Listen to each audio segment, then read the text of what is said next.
Hello woo. Welcome our channel. We'll explain anything and everything so we can learn together. So, let's see what I can cook up for you today. Imagine being a kid, used as a science experiment, not for your benefit, for someone else's curiosity. What if I told you that's actually happened and the scars ran deep? All right, let's jump into the first case. Little Albert experiment in 1920. Back in the 1920s, a baby known as Little Albert was used in a fear conditioning experiment. Researchers showed him a white rat, and every time Albert touched it, they smashed a loud metal bar behind him, creating a sudden shock of fear. After repeating this several times, something disturbing happened. After repeating this several times, something disturbing happened.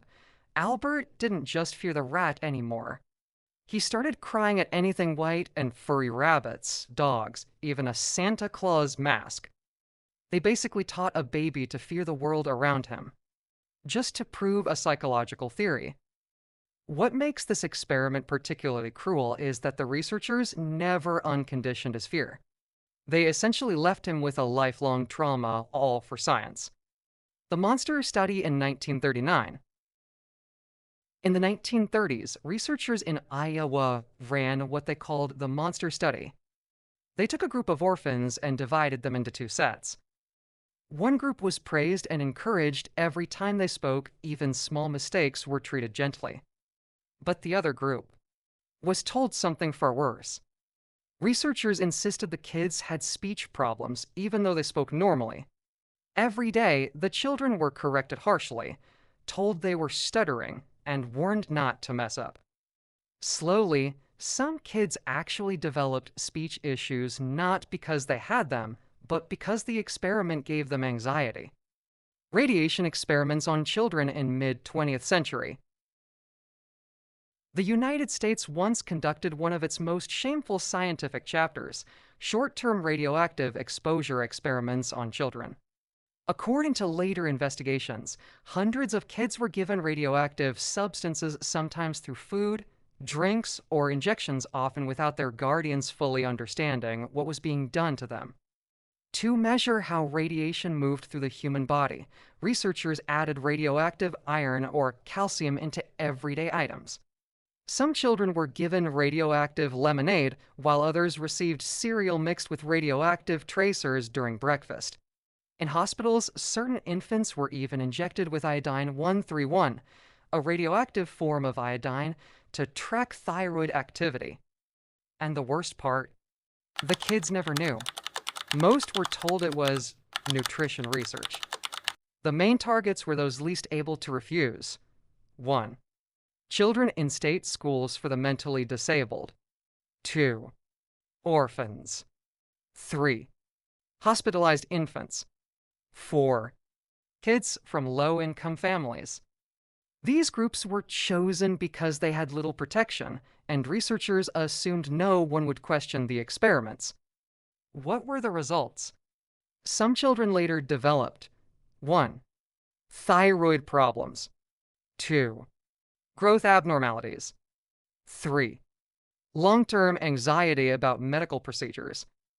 While not every case can be directly proven as caused by radiation, later government reviews described the experiments as ethically unjustifiable and scientifically reckless. And was it all hidden?